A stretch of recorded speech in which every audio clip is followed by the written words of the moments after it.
Too often, I hear the criticism or the concern or even the complaint that Scripture is a foreign language.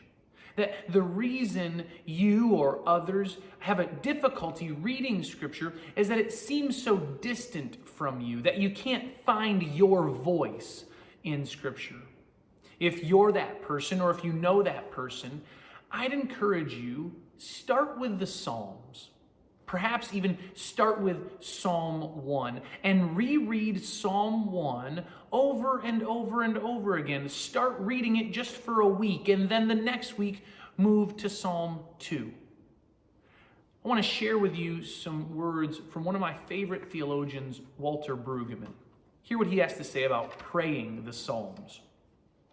The Psalms, with a few exceptions, are not the voice of God addressing us. They are rather the voice of our own common humanity, gathered over a long period of time, but a voice that continues to have amazing authenticity and contemporaneity.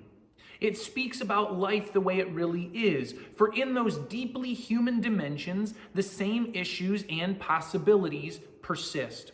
And so when we turn to the Psalms, it means we enter into the midst of that voice of humanity and decide to take our stand with that voice. We are prepared to speak among them and with them and for them, to express our solidarity in this anguished, joyous human pilgrimage. We add a voice to the common elation, shared grief, and communal rage that besets us all.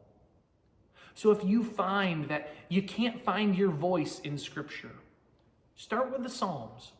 Start with Psalm 1. Commit yourself to praying through Psalm 1 for 1 week and see what God might do through that opportunity. Because when we draw ourselves closer to Scripture, when we draw ourselves closer to each other, we'll be drawn closer to Him.